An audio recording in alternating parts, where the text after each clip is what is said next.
What is the Fire Emblem timeline? Well, in short, it is a bit of a mess. But since Fire Emblem Fates released relatively recently, perhaps it would do well to try to fit all the games into a coherent record. Problem is, that is much easier said than done.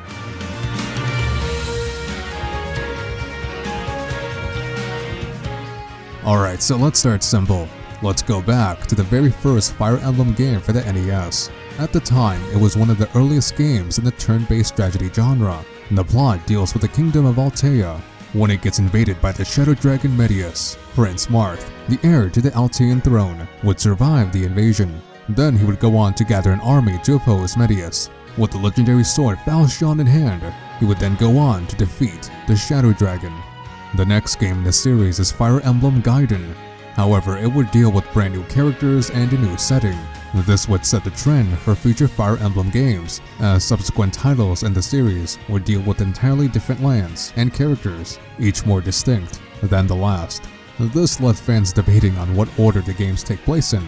Back when Fire Emblem first started out, no one would have guessed the series would have a complex timeline. I guess you could say the same thing for the Zelda series. However, at the present moment, neither Nintendo nor Intelligent Systems have come up with an official timeline explanation. So instead, here is a basic fan interpretation of the Fire Emblem timeline. So back to Fire Emblem Gaiden. The game took place in the continent of Valentia, where we have the heroes known as Alm and Celica.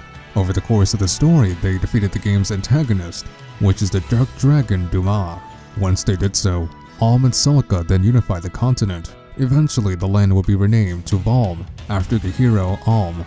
This is where we come across our first timeline connection. This is thanks to Fire Emblem Awakening. During the events of that game, it is revealed that both the continent of Archinea, where Prince Marth comes from, and the continent of Valm, where Alm and Celica did their thing, are right next to each other. However, for some reason, Archinea was renamed to Elis. Centuries would pass, leading to the events of Awakening. Marth's descendants, Chrom and Lucina, ventured across both of these continents to save their land from the fell dragon Grima. With the help from the tactician known as Robin, they would accomplish this. Alright, so this sounds pretty straightforward. We have the first two games leading up to Fire Emblem Awakening. Things make even more sense when we add the Ike series of games such as Path of Radiance and Radiant Dawn. The plot of both of these games is a bit complex, so I won't go too in depth on what they deal with, but in short, the mercenary Ike saves his continent of Tellius. Then eventually he ventures off the land entirely. However, during the events of Awakening, his descendant Priam makes an appearance. So from this, we can connect the March series of games with the Ike series, so the timeline will look a bit like this now. So alright then, the timeline looks fairly straightforward and this would all be well and good, except for one thing. Fire Emblem Awakening introduced time travel. And can you see where this is going? In an alternate future of the game, Lucina, the future daughter of Chrom, would witness the world being destroyed by the fell dragon Grima. To prevent this future from happening, Lucina, along with some of her friends, notably Severa, Owain, and Inigo, would travel back in time to prevent Grima's rampage. Across the events of Awakening, this would work. However, according to in-game dialogue, this created a split timeline, one in which Grima is defeated during the events of Awakening, and the other where Grima won. And if that isn't enough, apparently there is another timeline split, this one concerning Robin's child, Morgan, who apparently came from a different future altogether from Lucina. And if you want to open the rabbit hole even further, there is another alternate future via the Future Past DLC. So that is a 3-timeline split. Gee, this sounds a bit familiar. Hey, if you want to make connections to the Zelda timeline, then go right ahead. They are kind of similar. Anyways, this timeline split would actually connect Awakening with the new Fire Emblem Fates. Now, since the game is still relatively new, I am not going to spoil the main game. However, I am going to talk about the DLC, known as Hidden Truths.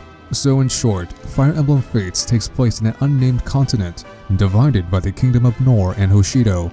This game also has 3 unique characters, known as Selena, Odin, and Laszlo. And thanks to the Hidden Truths DLC, it is revealed that these 3 characters are Severa, Owain, and Inigo from Awakening. Turns out that after the events of this game, these 3 individuals were recruited by Anankos. Now, I am not going to spoil who this guy really is, but let's just say he is important to the plot of Fire Emblem Fates. Anyways, Anankos will recruit the three to venture to the kingdom of Nor. Additionally, he would give them new aliases. Severa would become Selena, Owain would become Odin, and Inigo turned to Laszlo.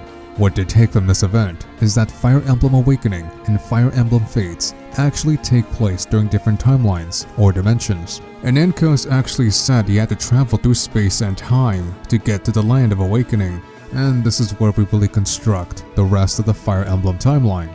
During Awakening, there is the Outrealm Gate, where Chrom and company manage to travel between not only alternate futures, but to different moments found within the Fire Emblem franchise. Fire Emblem Fates did something similar. Instead of an Outrealm Gate, there is the Dragon's Gate. During the Before Awakening DLC, Selena, Odin, and Laszlo managed to go back to the land of Elis in Awakening. However, they managed to travel to the area prior to the events of Awakening. It is conjectured to say that these Outrealm and Dragon Gates can be used in space time travel, which really isn't too zany in the Fire Emblem universe. Heck, in Fire Emblem Fates, newborn children are actually sent in a pocket dimension where time speeds up relative to the outer dimension. The result is that the child ages quicker when they come back, which is evident during the events of the game.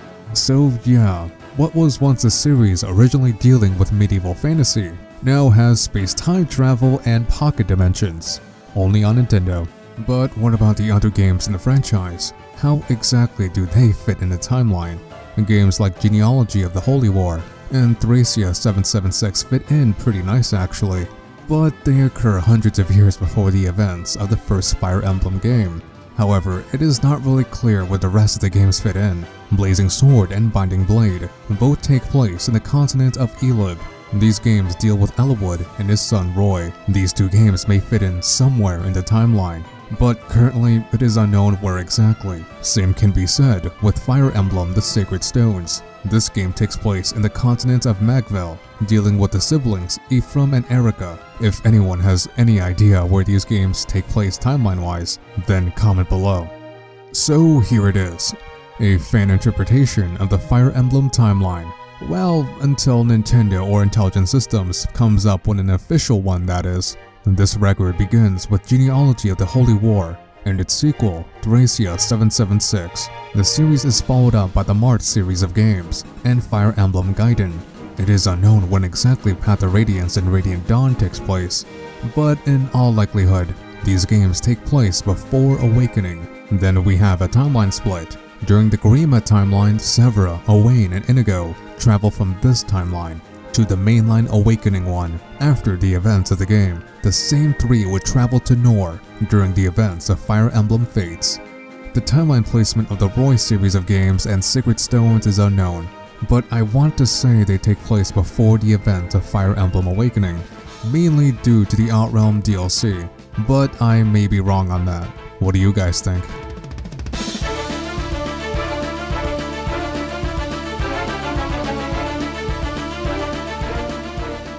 Nonetheless, there are unresolved questions.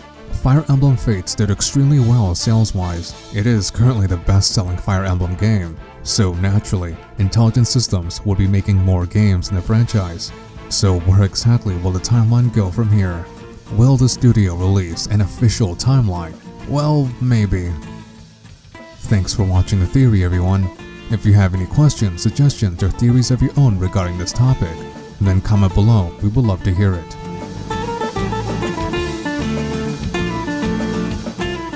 Our next theory is a pretty special one. Since E3 is just around the corner, a certain theory may yet see another appearance on this channel.